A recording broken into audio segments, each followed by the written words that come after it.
Hello friends, अस्सलाम वालेकुम। Welcome back to my channel. आज का जो हमारा टॉपिक है वो है लॉ ऑफ एक्सपोनेंट्स और indices.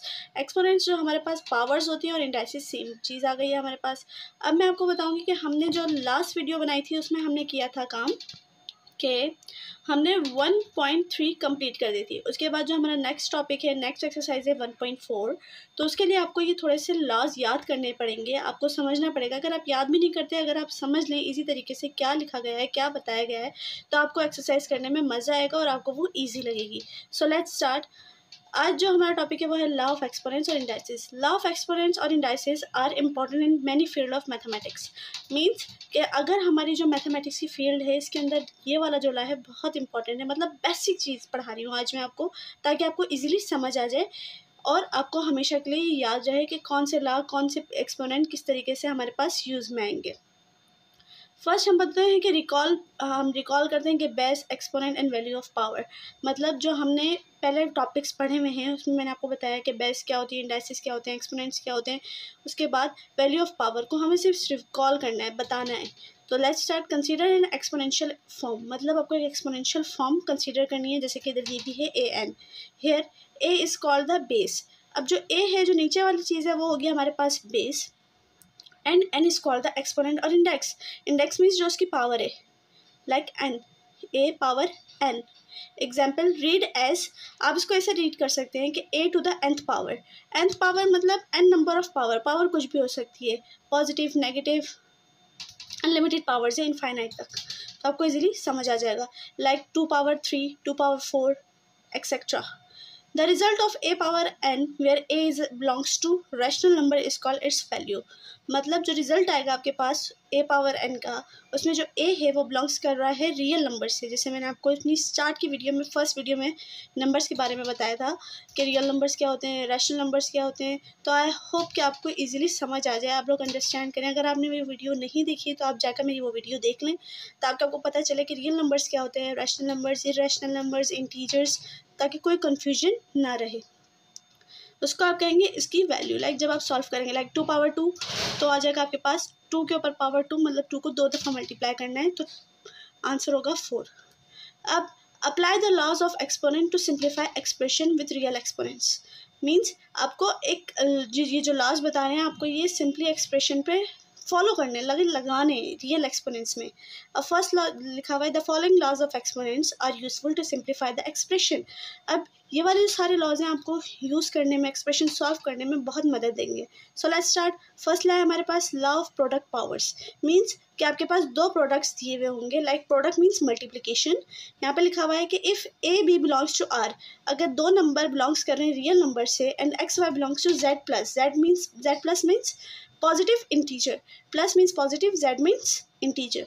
Then A power X is equal multiply A power Y.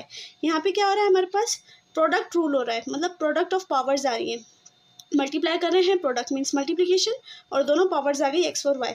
जब ऐसे भी कोई भी आपके पास क्वेश्चन आएगा तो आप इसको इस तरीके से लिखेंगे, ये दोनों पावर्स ऐड हो जाएंगी, ए एक्स प्लस वाई। यहाँ पे आप गौर करें कि इनकी जो बेस है वो बिल्कुल सेम है।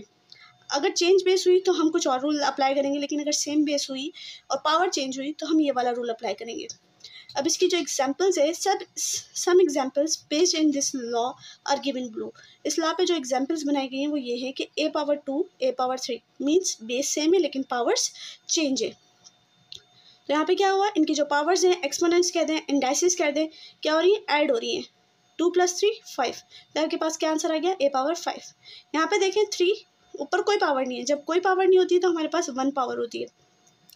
1 + 5, इन दोनों पावर्स को ऐड कर दिया, 3 पावर 6 हो गई, जिसका आंसर है 3 को 6 टाइम मल्टीप्लाई करेंगे, मतलब 3 multiply by 3 multiply by 3 multiply by, आपको 3 दफ़ा 6 लिखना है और मल्टीप्लाई करना है। आप 3 पावर 6 कैलकुलेटर से इजीली सॉल्व कर सकते हैं, और आप वैसे भी सॉल्व कर सकते हैं अगर आप मैथ्स में अच्छे हैं तो इसका आंसर आएगा 7 to 9। फिर इसका जो सेकंड लॉ है वो है लॉ ऑफ पावर। मीन्स के पावर के ऊपर एक और पावर लगी होगी। आपको एग्जांपल दी गई है यहाँ पर, इफ़ ए जो है हमारे पास कोई भी नंबर बिलोंग्स करे रियल नंबर से, और एक्स वाई बिलोंग्स करे Z positive means positive integers, then A power के ऊपर power, power X whole power Y. तो आप इसको सिंपली मल्टीप्लाई कर देंगे एक्स वाई। इसके जो एग्जांपल्स हैं वो आप ऐसे बता सकते हैं कि some examples based on this law are given below. 5 power 2 और होल पावर 4, तो 2 और 4 मल्टीप्लाई हो जाएंगे, 2 4 जा 8। अब आप ये नहीं कर सकते 4 2 जा 8, क्योंकि 2 अंदर है 4 बाहर है, तो 2 पहले आएगा और 4 बाद में आएगा। इसी तरीके से 4 3 जा 12 हो जाएगा और 3 3 जा 9 हो जाएगा। अब ये जो नेगेटिव है तो नेगेटिव ही रहेगा। मतलब आगे जब आप क्वेश्चन सॉल्व करेंगे तो आप इसमें आप देख सकते हैं पूरी वैल्यूज़ को, पूरे पावर्स को आप खोलेंगे, जब जाके आपका आंसर आ सकता है। लेकिन जस्ट एग्जांपल्स आपको समझाने के लिए, ये सिंपली 9th क्लास के स्टूडेंट्स के लिए है। थर्ड लॉ है law of power of product. Means कि आपके पास प्रोडक्ट होगा अंदर और पावर लगी हुई होगी बाहर, तो आप इजीली उसको सॉल्व कर सकते हैं। जब इस आपके पास क्या होगा, दोनों बेस चेंज होगी और पावर सेम होगी। मतलब फॉर ऑल ए बी, जो भी ए हैं वो बिलोंग्स करें हमारे पास रियल नंबर से, और एन बिलोंग कर रहा है, जो एन पावर हमने लगाई है, पावर एक्सपोनेंट या इंडाइसिस, वो बिलोंग कर रहा है जेड पॉजिटिव से, मतलब पॉजिटिव इंटीजर से। Then A cross B, cross means multiplication, A multiply by B whole power N, इसको आप लिखेंगे A power N multiply by B power N. Following examples are based on this law. अब आपके पास कुछ examples हैं जिसमें लिखा हुआ है सिंपली 3, अभी दोनों मल्टीप्लाई हो रहे हैं x y, तो आप ये दोनों पे पावर लग सकती है, मतलब x3 और y3। इसी तरीके से ये दोनों मल्टीप्लाई हो रहे हैं तो इन दोनों पे पावर लग सकती है, 8/9 3, 7/11 3, जैसे इधर एग्जाम्पल्स में बताया गया है। ये जो सारे एग्जाम्पल्स हैं, ये सारे लॉज हैं, अब आपको याद करने की ज़रूरत नहीं है, ये आपकी बुक के अंदर दिए गए हैं, ना लिखने की ज़रूरत है, आपको जस्ट रीड करना है, आपको समझ आ जाएगा कि इसमें क्या बात बताई गई है। जो फोर्थ लॉ है इसके अंदर है law of power of a question, मतलब हमारे पास अपॉन में वैल्यू होंगी और उसके ऊपर पावर लगाई हुई होगी। अब यहाँ पे लिखा हुआ है कि for all A B belongs to R, मतलब जितने भी ए बी हैं, जितने भी नंबर से बिलोंग्स कर रहे हैं रियल नंबर से। एन जो होगा वो बिलोंग करेगा जेड पॉजिटिव, जेड प्लस बोलते हैं, जो कि है पॉजिटिव इंटीजर्स। देन ए अपॉन बी पावर एन, मतलब ये जो पावर एन लगाई है ये दोनों पे लगेगी। जहाँ पे बताया गया है कि जो b है वो इज़ नॉट इक्वल टू 0। हमेशा जब भी अपॉन में वैल्यू आए आपको ये याद रखना है कि b जो है वो हमेशा 0 से बड़ा होगा।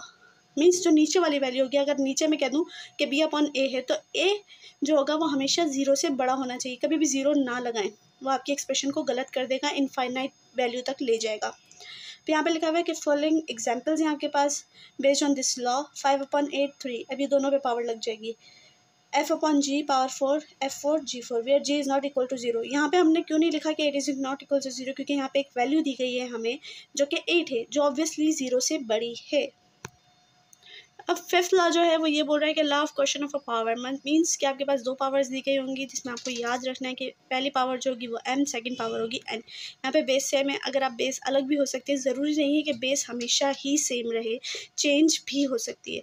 तो सिर्फ हम रीड करते हैं कि क्या बताया गया है इस लॉ के अंदर। If a belongs to r, means कि अगर a जो है या कोई भी नंबर बिलोंग कर रहा है रियल नंबर से, a is not equal to 0। क्यों? क्योंकि नीचे भी ये है तो हमें इसको 0 के इक्वल नहीं रखना, जैसे मैंने आपको पहले ये बात बताई है। एंड m और n, मतलब दो पावर्स हैं वो बिलोंग्स कर रही हैं पॉजिटिव इंटीजर से, z प्लस से, देन a पावर m और a पावर n। अब जो भी पावर नीचे से ऊपर जाती है वो नेगेटिव में आ जाती है। बेस सेम है, पावर ऊपर गई और ये नेगेटिव में आ गई। नीचे वाली पावर हमेशा नेगेटिव में आती है। अगर m बड़ा होगा, लाइक अगर आप कहें कि m जो है वो 5 है, n जो है वो 2 है, तो m माइनस n होगा। लेकिन क्या अगर n बड़ा हो m से, तो हमें 1 अपॉन ऊपर वाले a को नीचे लाना पड़ेगा। ये जब a नीचे आ जाएगा तो नीचे ऊपर क्या रह जाएगा 1, तो n माइनस m होगा। सिमिलरली n की वैल्यू 5 लगा दें आप एग्जाम्पल के तौर पे, और m की वैल्यू लगा दें 2, if n is greater than m। अब मैंने आपको एक वीडियो के अंदर इनकी वैल्यूज़ ये भी बताया था कि आप ये कैसे इजीली याद कर सकते हैं। जो l की शेप में आए वो आपके पास लेस देन है, जो दूसरा साइन है वो ग्रेटर होगा obviously. If m is equals to n, अगर क्या हुआ, ये भी एक कंडीशन दी है कि अगर m और n दोनों सेम हो, then m minus n is equals to m minus m is equals to 0। जब भी किसी भी नंबर के ऊपर पावर 0 आ जाए तो उसका मतलब होता है कि वो 1 है। अब सिमिलरली m अपॉन n, अगर m is equals to n है तो n is equals to m है, तो आप m की जगह n लगा दें, वही पावर a पावर 0 हो जाएगा तो 1। फॉलोइंग एग्जाम्पल से जो बेस करिए इस लॉ पे, 3/3 बेस सेम है, पावर्स चेंज है, तो 5 माइनस 2, यहाँ पे m बड़ा है और n छोटा है तो m माइनस n हो रहा है, जाके 3 बच जाएगा, और 3 पे पावर क्यूब का मीन होता है 27। अभी जो क्यूब्स और स्क्वायर्स होते हैं, आई होप आप इसको याद कर लें, ये बहुत आगे जाके काम आते हैं आपको इजीली अंडरस्टैंडिंग के लिए। इसी तरीके से हमारे पास एक एग्जांपल है, यहाँ पे देखें हमें n जो है वो बड़ा दिया गया है, जो n है वो हमें छोटा दिया गया है। मतलब 7 पावर 3 अपॉन 7 अपॉन 5। तो ये जो 7 है ये नीचे आ गया, जो हो गया 5 माइनस 3, तो 7 पे पावर 2। अब 7 का स्क्वायर जो है वो होता है 49। आप इसको कैलकुलेटर से भी निकाल सकते हैं, लेकिन आपको ये याद करना बहुत इंपॉर्टेंट है। आपको ये चीज़ें भी याद रखनी चाहिए कि अगर कोई भी नंबर नेगेटिव हो और उस पर पावर इवन लगाई जाए, लाइक 2, 4, 8, 9, तो उसका आंसर आएगा a पावर n। लेकिन अगर माइनस a हो अंदर ब्रैकेट के अंदर, उसके ऊपर पावर हो ओड, लाइक 1, 3, 5, 7, तो उसका आंसर आएगा minus a power n। If the power of non zero real numbers, मतलब कि नॉन ज़ीरो रियल नंबर्स हो, ज़ीरो उसके ऊपर पावर लग जाए, लाइक जैसे भी मैंने आपको बताया है a पावर 0 हो जाए, तो उसका जो वैल्यू होगा वो हमेशा 1 होगा, लाइक 3 के ऊपर पावर 0, 1। आई होप आपको मेरी वीडियो अच्छी लगी हो, आपको अंडरस्टैंडिंग हो गई हो कि मैं आपको क्या बताना चाह रही हूँ। इसके बाद हमारी जो नेक्स्ट वीडियो आएगी वो इसकी एक्सरसाइज कंप्लीट करेंगे, जो कि होगी exercise 1.4। Thank you so much guys. अगर आपको मेरी वीडियोस अच्छी लगती हैं तो please like, share and subscribe my channel and give Thums up. और आगे आपको वीडियोज़ मिलती जाएंगी और आप ये वीडियोस याद कर लें, मतलब याद नहीं करें, आप उसको समझ लें इसी तरीके से। अगर कोई क्वेश्चन है तो आप मुझसे कमेंट्स में पूछ सकते हैं। Thank you so much.